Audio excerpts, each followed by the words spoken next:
아멘. 우리 성경 공독합니다. 오늘 말씀은 마태복음 11장입니다. 마태복음 11장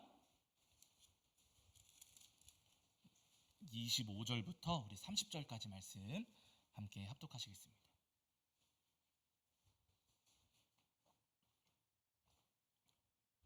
마태복음 11장 25절부터 30절입니다. 마태복음 11장 25절부터 30절까지 말씀. 자, 우리 찾으신 줄 알고 한 목소리로 합독하겠습니다. 함께합니다. 그때 예수께서 대답하여 이르시되 천지의 주제이신 아버지여, 이것을 지혜롭고 슬기 있는 자들에게는 숨기시고 어린아이들에게는 나타내심을 감사하나이다. 옳소이다. 이렇게 된 것이 아버지의 뜻이니이다. 내 아버지께서 모든 것을 내게 주셨으니 아버지 외에는 아들을 아는 자가 없고 아들과 또 아들의 소원대로 계시를 받는 자 외에는 아버지를 아는 자가 없느니라. 수고하고 무거운 짐진 자들아, 다 내게로 오라. 내가 너희를 쉬게 하리라. 나는 마음이 온유하고 겸손하니 나의 멍에를 메고 내게 배우라. 그리하면 너희 마음이 쉼을 얻으리니 이는 내 멍에는 쉽고 내 짐은 가벼움이라 하시니라. 아멘. 우리 자리에 앉으시겠습니다. 여러분 한 주간 평안하셨지요? 네, 오늘도 우리 하나님 앞에 나와 예배하는 저와 여러분이 우리 주님께서 주시는 은혜와 사랑이 가득하기를 간절히 소원합니다. 자, 저희가 2주 전에 마태복음 11장 20절부터 24절까지 말씀을 통해서 우리에게 주신 은혜를 함께 나누었습니다. 지난번에 나누셨던 말씀을 잠깐 떠올려 보시면요, 예수님께서 벳세다, 고라신, 가버나움 같은 도시들을, 그 마을들을 예수님께서 책망하셨어요. 왜 책망하시냐면요, 그곳에서 말씀도 많이 전하셨고 표적과 이적도 많이 행하시고 은혜도 많이 베푸셨는데 그 말씀을 듣고 은혜를 경험한 그 마을 사람들이 회개를 해요, 안 해요? 회개를 하지 않더라는 겁니다. 말씀은 많이 듣고 은혜도 많이 경험했지만은요, 그들이 회개하지 않았기에 예수님께서 책망하시는 말씀을 저희가 지난번에 함께 살펴보았어요. 여러분, 우리가 말씀 듣는 거 중요하고 은혜 받는 거 중요하고 거기다가 표적과 기적을 경험하는 것도 굉장히 중요한 일입니다. 그런데 여러분, 말씀을 듣기만 할 뿐 회개하지 않는다면은요, 여러분, 우리도 주님의 징계를 또 주님의 책망을 피할 수가 없다는 거예요. 바라기는 우리 모든 성도님들은 말씀을 듣기만 하는 것 아니라 또 은혜 받기만 하는 것이 아니라 말씀을 듣고 회개하시고 또 은혜 받고 회개하시는 저와 여러분이 되기를 주의 이름으로 간절히 축원합니다. 자, 이제 오늘은 그 뒤에 이어지는 마태복음 11장 25절부터 30절까지 말씀을 통해서 우리에게 주시는 은혜를 나누려고 하는데요. 여러분, 제가 말씀드린 것처럼, 앞서 말씀드린 것처럼 벳세다, 가버나움, 고라신 이런 마을들은 예수님께 말씀을 들었음에도 불구하고 회개하지 않았어요. 그 엄청난 이적과 표적과 기적을 경험했음에도 불구하고 그 마을 사람들은요, 회개할 줄을 몰랐다는 겁니다. 여러분, 가만히 생각해 보시면 여러분, 다른 사람도 아니고 지금 예수님께서 말씀 전하시고 예수님께서 직접 은혜를 베풀어 주셨는데 그 말씀을 듣고 그 은혜를 경험하면서도 아니, 어떻게 저 사람들은 회개할 줄을 몰랐을까? 여러분, 이게 이상한 부분 아니겠습니까? 예수님께 직접 말씀을 듣고 예수님을 직접 만나고 예수님께로부터 은혜를 입었음에도 불구하고 왜 저 사람들은 도대체 회개할 줄을 몰랐을까? 여러분, 그 이유를요, 오늘 본문에서 우리가 확인해 볼 수가 있습니다. 왜 저들은 예수님께 말씀을 듣고 은혜를 경험했음에도 불구하고 회개할 줄을 몰랐는가? 자, 여러분 25절을 보실게요. 25절, 마태복음 11장 25절입니다. 마태복음 11장 25절. 자, 마태복음 11장 25절입니다. 11장 25절. 자, 우리 찾으신 줄 알고 한 목소리를 읽겠습니다. 함께합니다. 시작. 그때 예수께서 대답하여 이르시되 천지의 주제이신 아버지여, 이것을 지혜롭고 슬기 있는 자들에게는 숨기시고 어린아이들에게는 나타내심을 감사하나이다. 아멘. 이렇게 말씀하셨어요. 예수님 말씀하시기를 이것을 지혜롭고 슬기 있는 자들에게는 숨기시고 어린아이들에게는 나타내심을 감사하나이다 라고 예수님께서 말씀하셨습니다. 여기서 말씀하시는 이것, 여러분, 이것은 여러분 다른 게 아니고요, 예수님께서 들려주시는 말씀을 통해 내가 죄인이라는 사실을 깨닫고 그리고 예수님께서 행하시는 표적과 이적을 경험하면서 아, 나를 이 죄에서 건져내 주실 수 있는 분은 예수님밖에 없구나 라는 사실을 믿는 그 믿음입니다. 내가 죄인이라는 사실을 깨닫고 예수님만이 나를 구원하실 수 있습니다 라고 하는 그 믿음, 그러니까 여러분 두 글자로 줄이면은요, 회개하는 마음인 것이에요. 회개하는 마음을 예수님께서 지금 말씀하고 계시는데, 여러분 중요한 것은요, 그 회개하는 마음을 누구한테는 숨기셨다고요? 지혜롭고 슬기 있는 자들에게는 숨겨주셨고, 누구한테는 나타내셨어요? 어린아이들에게는 나타내셨다라고 말씀하고 계세요. 그러니까 여러분 다시 이 말씀을 저희가 다시 쉽게 풀이하면 어떤 의미가 되냐면요, 지혜롭고 슬기 있는 사람들은 자신이 죄인이라는 사실을 깨달아요, 못 깨달아요? 못 깨닫는다는 거예요. 지혜롭고 슬기 있는 사람들은요, 예수님께 은혜를 받고 그 은혜를, 엄청난 은혜를 경험했음에도 불구하고 예수님을 그리스도로 인정하지 않는다는 겁니다. 그러니까 회개를 해요, 못해요? 회개를 안 하는 거예요. 회개를 못 하는 거예요. 반대로 여러분, 아이들은 이 회개하는 마음을 갖게 된다는 거예요. 왜냐하면은 나는 아는 것도 별로 없고 나는 능력도 없고 한데, 와, 예수님께서는 능력이 있으시고 예수님께서는 권세가 있으시구나. 어린아이 같은 마음을 가진 분들은요, 그 예수님께서 들려주시는 말씀을 듣고 예수님께서 행하시는 표적과 이적을 경험하면서, 아, 예수님밖에 없어 하는 믿음, 회개하는 믿음을 갖게 된다는 겁니다. 여러분, 이상하게 느껴지실 수도 있어요. 아니, 지혜가 있고 지식이 있으면 더 깊이 회개할 것 같은데, 오히려 지혜가 있고 지식이 있는 사람들이 회개할 줄 모른다라고 지금 예수님께서 말씀하십니다. 여러분, 지혜가 있고 지식이 있는 사람들이 왜 회개할 줄을 모를까? 지혜가 있고 지식이 있는 사람들이 왜 회개하지를 못할까? 여러분, 다른 게 아니고요, 내가 가지고 있는 지혜와 지식을 내려놓지 못하는 거예요. 내가 이만큼 알고 있으면은요, 내가 이만큼 가지고 있는 그 지식과 그 지혜에서 내가 겸손하게 내려올 줄을 모릅니다. 그러니까 지혜와 지식의 왕관을 쓰고 있는 사람들은요, 겸손하게 예수님 앞에 엎드려서 회개하지를 못하게 되는 거예요. 지혜와 지식 그것 자체가 문제는 아니에요. 지혜와 지식을 갖는 것 여러분 굉장히 중요합니다. 그런데 문제는요, 내가 가지고 있는 지혜와 지식을 내려놓지 못하는 그 마음, 우리가 교만하다 그러잖아요. 내가 가지고 있는 그 지혜와 지식에서 내려오지 않는 그 교만한 마음 때문에 여러분, 사람들은요, 회개할 줄을 모른다는 거예요. 여러분, 우리도 다 마찬가지입니다. 여러분, 참 민망한 이야기지만은요, 교회 안에서 우리 신앙생활 하시면서 우리 성도님들도 많이 겪어보셨잖아요. 교회 안에서 가장 회개할 줄 모르는 사람이 누구예요? 다 보고 계시죠? 네? 교회 안에서 가장 회개할 줄 모르는 사람 누구예요? 아유, 맞아요, 맞습니다. 목사가 회개할 줄을 몰라요. 왜요?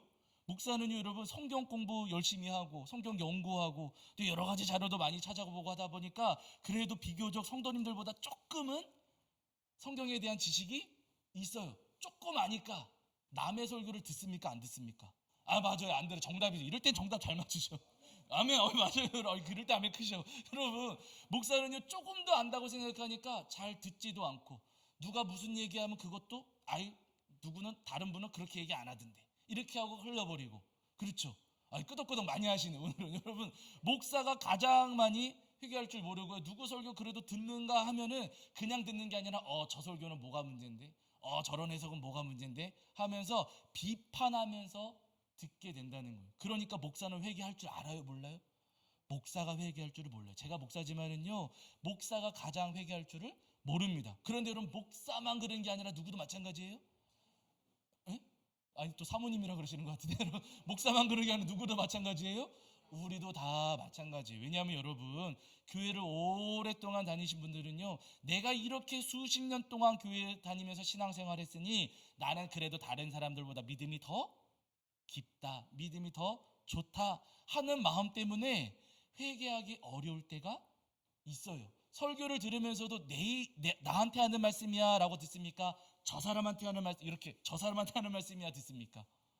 저 사람이 들어야 돼. 오늘 누가 와서 들었어야 되는데, 우리가 그런 마음으로 말씀 들을 때가 있지 않습니까? 나한테 주시는 말씀이 아니라 남한테 주시는 말씀이야, 이렇게 우리가 들을 때도 있고, 기도 많이 하시는 분들은요, 나는 기도를 많이 하기 때문에 하나님하고 직통으로 계시를 주고받고, 그래서 나는 말씀 들을 필요 없어, 나는 기도 많이 하니까 그런 죄는 나한테 없어 라고 하면서 우리가 회개의 기회를 놓칠 때도 분명히 있다는 겁니다. 성경을 많이 읽으시고 나름대로 공부하시는 분들 가운데에도 그런 분들이 더러 계세요. 내가 가지고 있는 성경에 대한 지식을 진리로 여기고서는 내가 가지고 있는 것과 다른 이야기 하면은요, 그건 듣지 않아. 그건 틀렸어 라고 하면서 딱 차단하는 분들이 더러 계십니다. 제가 최근에 보니까 여러분 가수 박진영 씨가 나름대로 성경을 읽고서는 무슨 복음 세미나 이런 걸 하나 봐요. 저는 그 영상을 보진 않았고 그 쇼츠라고 여러분 짤막하게 올라오는 영상이 있잖아요. 그 영상이 스쳐 지나가길래 잠깐 본 적이 있었어요. 근데 거기서 이분이 무슨 이야기 하냐면요, 저는 어디서도 성경 공부를 배운 적이 없습니다. 저 혼자서 성경 읽다가 제가 깨달은 바를 여러분한테 전달하는 겁니다 라고 하는 거예요. 여러분, 이게 건강한 겁니까? 잘못된 겁니까? 잘못된 거예요. 제가 그 영상, 짧게 지나가는 영상을 보면서 저 사람 위험하다. 우리가 그런 해석을 가리켜서 어려운 말도 아니고 자의적인 해석 이렇게 말하거든요. 여러분, 성경을 읽어 내려가면서 내 멋대로 마음대로 해석할 수 있을까요? 없을까요? 있어요. 여러분, 무당들이 성경 가져가서 자기 마음대로 풀이할 수 있을까요? 없을까요? 있어요. 스들이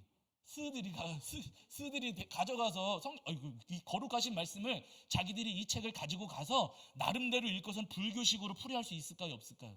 있어요. 자의적으로 얼마든지 해석할 수가 있어요. 그게 옳다는 게 아니에요. 내가 그렇게 성경을 읽은 것이 바른 것인가에 대해서 겸손하게 내려놓고 들을 수 있어야 되는데 그분은 그 마음이 없더라고요. 그래서 위험한 거예요. 근데 그분만 그런 게 아니라 때때로 우리도 그럴 때가 있어요.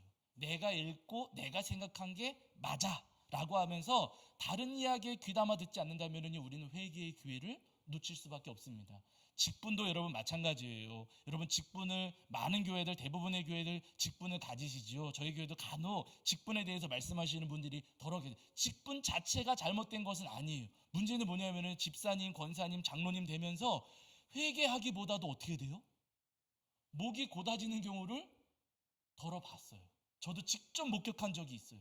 권사님이실 때까지는요 너무 좋으세요. 이분이 전도사님 하면서 어마어마하게 열심히 잘 도와주시는데 장로님 딱 되시자마자 그 다음 주부터 확 달라지시는 분을 제가 경험한 적이 있어요. 내가 장로인데 하면서 하시는 분들이 되게 계세요. 그러니까 여러분, 직분이 높아질수록 더 겸손히 더 낮아져서 회개해야 되는데 그게 아니라 나는 집사니까 이만큼의 믿음이 있고 권사니까 이만큼 더 믿음이 좋고 장로니까 이만큼 믿음이 좋아서 나는 회개하지 않아도 돼 라는 오류에 빠질 수가 있다는 겁니다. 그래서 여러분, 직분의 위험성이 때때로 있어요. 여러분, 우리가 정말로 예수님의 십자가 앞에 엎드려서 우리가 진심으로 회개하기 위해서는요, 내가 가지고 있는 지식, 내가 가지고 있는 지혜, 또 내가 가지고 있는 지위를 반드시 내려놓아야만 합니다. 여러분, 그것을 내려놓지 않는다면은요, 거기서 우리가 내려오지 않는다면은요, 여러분, 우리 주님 앞에 겸손히 엎드려서 회개할 수가 없어요. 바라기는 여러분, 예배하실 때마다 내 지혜와 지식과 지위를 다 내려놓으시는 저와 여러분이 되기를 주의 이름으로 간절히 축원합니다. 우리 성도님들이 구약 성경에서 잘 아시는 왕 가운데 우시야 왕이 있어요. 이 우시야 왕은요 16살에 남유다의 왕이 되었습니다. 16살에 왕이 되어가지고 나라를 잘 다스렸어요. 역대하 26장 말씀 보시면은요, 이 우시야가 엘롯이라고 하는 그 도시를 점령하고 회복했다 이렇게 말씀하세요. 이 엘롯이라고 하는 도시는 어떤 도시냐면은요, 해상 무역의 중심지예요. 이 항구 도시를 통해서 해상 무역이 아주 활발하게 이루어졌습니다. 그러니까 이 도시를 차지하면은요, 해상 무역의 패권을 거머쥘 수가 있는 것이고, 해상 무역을 딱 장악하면 가난해질까요? 부자 될까요?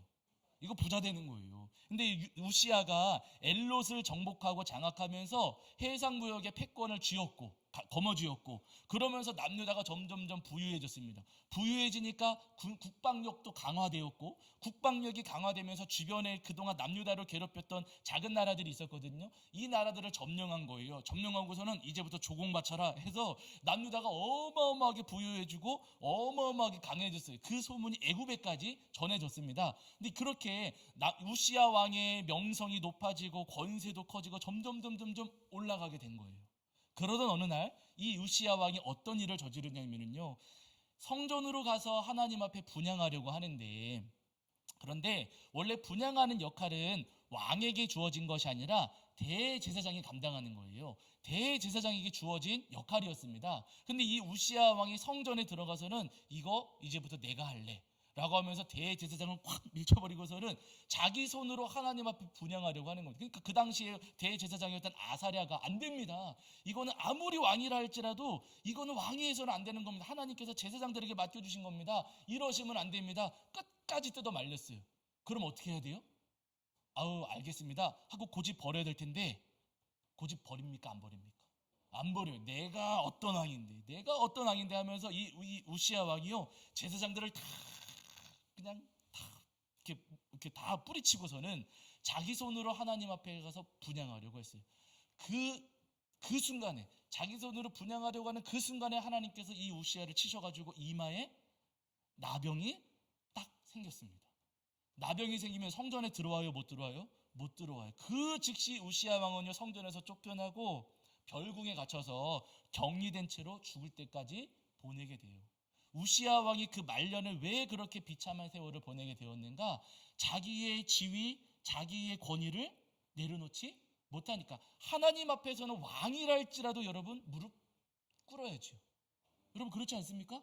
하나님 앞에서는요, 누구라도 다 무릎 꿇는, 내가 아무리 많이 공부했어도, 내가 아무리 힘이 세어도, 내가 아무리 돈이 많고 내 지위가 아무리 높아도 여러분 하나님 앞에서는요, 누구나 다 무릎 꿇어야 됩니다. 무릎 꿇지 못했기 때문에 우시야 왕은요, 그 마지막의 삶이 비참했던 거예요. 바라는 여러분, 우시야 왕의 어리석은 그 모습 반복하지 않으시고, 우리 성도님들께서는요, 하나님 앞에 서실 때마다 언제나 우리의 지위와 지식과 지혜를 다 내려놓으시는 저와 여러분이 되기를 주의 이름으로 간절히 축원합니다. 우리 한번 따라해 보실까요? 지위를 내려놓겠습니다. 지식도 내려놓겠습니다.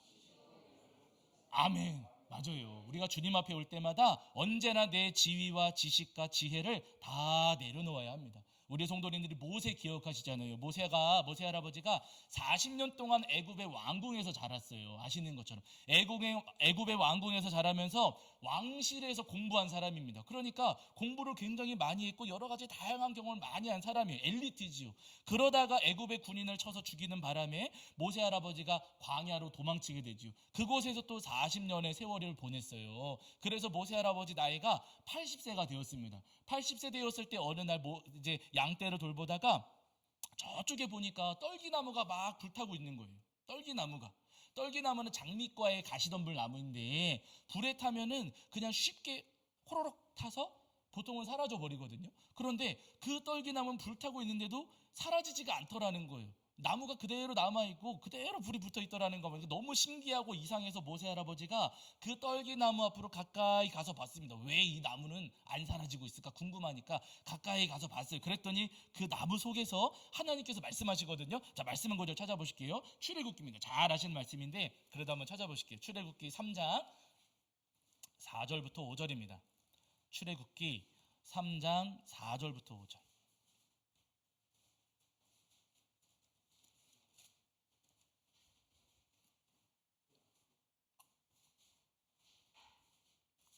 출애굽기 3장 4절과 5절, 구약성경 84페이지 정도 있습니다.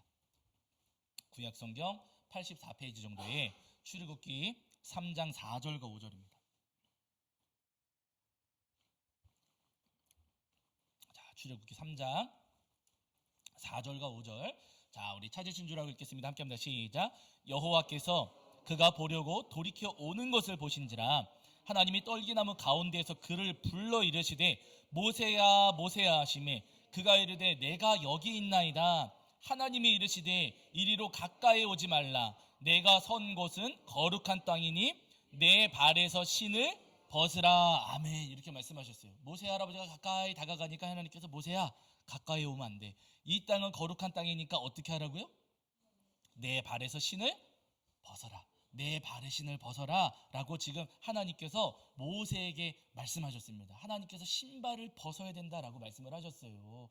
왜 신발을 벗으라고 말씀을 하셨을까? 제가 얼마 전에 읽었던 책에서 이런 설명을 해주시더라고요. 그리스 로마 문화권에서는 여러분 신발이 그 사람의 정체성이라는 거예요. 신발, 우리가 신고 있는 신발이 한 사람의 정체성이라고 합니다. 그래서 속담 가운데 어떤 말이 있냐면요, 남의 신발을 신고 걸어보지 않고 그에 대해서 안다고 말하지 말라. 이런 속담이 있대요.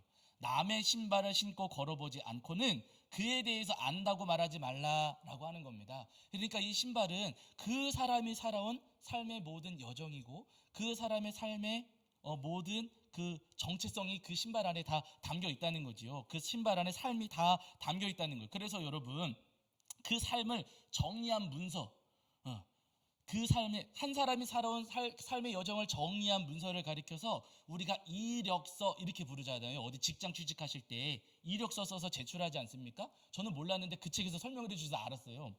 뭐라 그러시냐면은 이력서 할 때 이자가 신발 리자래요. 신발리 밟을리, 그 한자라고 합니다. 신발리 밟을리. 그러니까 이력서는 뭐예요?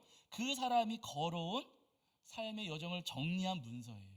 하나님께서 왜 신발을 벗으라고 말씀하셨겠는가? 다른 이유가 아니라 모세야, 지금까지 내가 살아왔던 그 삶의 이력을 다 벗어야 된다. 하나님 앞에 설 때는 다 내려놓아야 한다. 애국 왕궁에서 40년 지내면서 얼마나 훌륭한 교육을 받았습니까?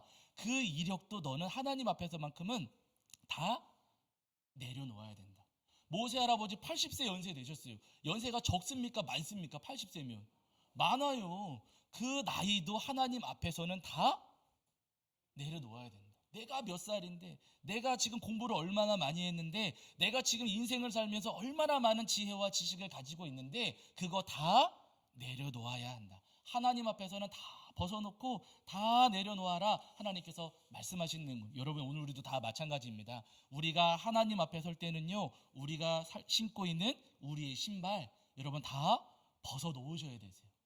진짜로 우리 신발 벗으셔도 더 좋겠지만, 그게 아니라 여러분 무슨 의미인지 아시지요?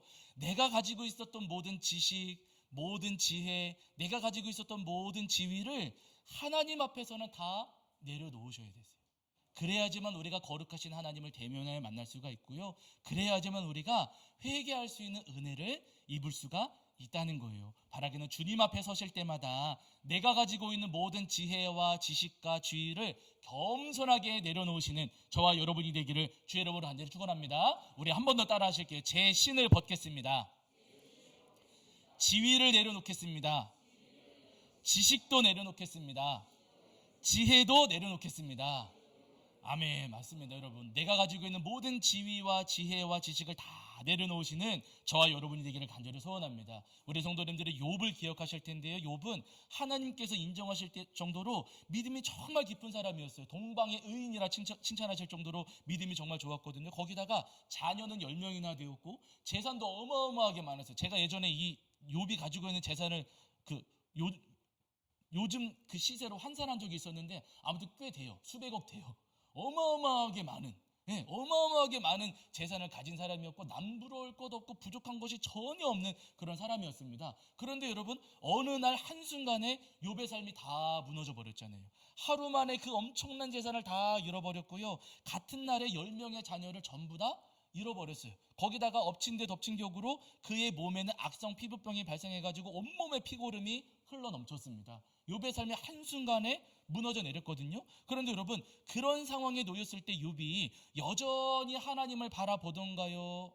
아니면은 믿음에서 하나님 앞에 항변하고 소리치던가요? 항변하고 소리쳤어요. 이제 물론 어떤 분들은 욥이 고난 중에도 믿음 잘 지켰다고 말씀을 하시지만은 앞부분 뒷부분만 보면은 그렇게 보일 수도 있어요. 그런데 욥의 중간 부분, 욥이 하나님께 올려드리는 그 외침을 여러분 들어보시면은요, 욥이 자기 생일을 저주해요. 왜 나를 태어나게 하셔서 나한테 이렇게 고통 겪게 하십니까? 아니, 차라리 나 태어나지 말게 하시고, 이렇게 하실 거면 나를 왜 태어나게 하신 겁니까? 하면서 욥이 하나님을 원망하고 하나님께 막 소리치거든요. 그러니까 그 소리를 듣고 있던 친구들이 욥을 막 비난해요. 너 죄지어서 재산 잃은 거야. 너 죄지어서 자녀도 잃고, 너 죄지어서 건강마저 잃은 거야. 그러니까 너 얼른 회개해 라고 하면서 욥의 친구들은 욥을 막 정죄합니다. 그러니까 욥은 또 악에 맞춰가지고 내가 잘못한 게 아니라 하나님께서 잘못하신 것이다. 하나님 눈이 이상하신 것 같다. 화살 잘못 쏘셨다 라고 하면서 욥이 자기의 억울함을 막 토로합니다. 그 말씀 읽어보시면 욥과 친구들이 서로 다른 이야기 하는 것 같지만, 그러나 여러분, 그 본질을 찾아보시면은요, 서로 다른 이야기 하는 게 아니에요. 욥과 친구들은 지금 사실은 똑같은 이야기를 하고 있어요. 욥과 친구들이 그동안 알고 있던 하나님은 어떤 하나님이냐면요, 의인에게는 복 주시고 죄인에게는 벌 주시는 하나님. 하나님은 의인에게 복 주시고 죄인한테는 벌 주셔. 요 지식이 있었어요. 하나님에 대한 지식이 욥에게도 있었고 욥의 친구들에게도 있었습니다. 그런데 가만히 보니까, 욥의 입장에서 보니까 죄인에게 벌 주시는 하나님이신데 나한테 뭘 주셨어요? 벌 주셨어요. 그럼 누가 잘못인 거예요? 그러니까 욥은 하나님 탓을 하는 거예요. 하나님 죄인에게 벌 주시는데 나한테 벌 주셨으니 하나님 이상하세요. 이렇게 된 것이고, 죄인에게 벌 주시는 하나님이신데 욥에게 벌을 주셨어요. 친구들이 볼 때는. 그럼 누가 잘못한 거예요? 욥이 잘못한 거예요. 친구들이 볼 때는 벌 주시는 하나님이신데 너가 벌 받았으니까 너 죄인이야. 이렇게 된 겁니다. 지금 욥과 욥의 친구들이 알고 있는 하나님은요, 똑같은 하나님이에요. 그들은 죄인에게 벌 주시는 하나님이셔라고 하는 하나님에 대한 지식을 갖고 있었습니다. 그런데 여러분, 제가 말씀드리잖아요. 성경에서 말씀하시잖아요. 하나님 앞에 설 때는 내 지식을 어떻게 해야 된다고요? 내려놓아야 돼요. 내가 그렇게 하나님을 알고 있었지만 다르실 수도 있어. 여러분, 죄인에게 벌 주시는 하나님이시지만은요, 정말 놀랍게도 죄인에게 은혜 주실 때도 있으세요. 악인과 의인에게 똑같이 햇빛을 주시잖아요. 왜 죄인에게 주실까? 우리로서는 이해 안 될 수도 있지만은요, 죄인에게 은혜 주셔서 그 은혜를 깨닫고 돌아오기를 바라실 때 하나님께서 때때로 병도 고쳐주시고요, 어려운 일을 해결해 주실 수도 있습니다. 잘해서가 아니고요, 돌아오기를 바라시는 마음 때문에. 그래서 먼저 행하시는 은혜, 선행, 은총, 그렇게 말씀하시지 않습니까? 하나님께서 죄인들에게 먼저 베풀어 주시는 놀라우신 은혜가 있어요. 근데 그때까지도 이 욥과 욥의 친구들은요, 그런 하나님을 몰랐어요. 그냥 죄인에게는 벌 주시는 하나님이셔, 그렇게만 알고 있었던 겁니다. 그러다가 엘리후라고 하는 아주 어린 청년이 등장해가지고 선배님들 다 잘못 알고 계십니다. 모르고 하시는 말씀이세요. 그들에게 이야기를 하고 드디어 욥기 38장에서 하나님께서 등장을 하세요. 하나님께서 등장하셔서 욥에게 계속해서 질문을 던지시는데, 그때 하나님께서 뭐라고 말씀하시냐면은, 욥아, 너는 아느냐? 너 지금 여호와 하나님에 대해서 다 알고 있는 것처럼 이야기하고 있는데, 욥아, 너 진짜 알아?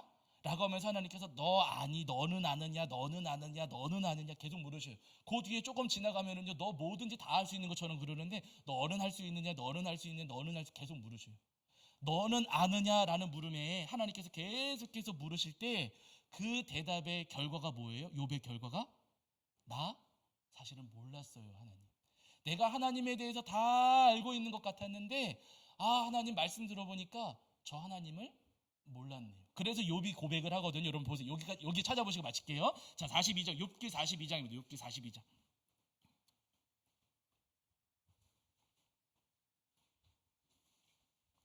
욥기 42장 3절부터 6절입니다. 욥기 42장 3절부터 6절.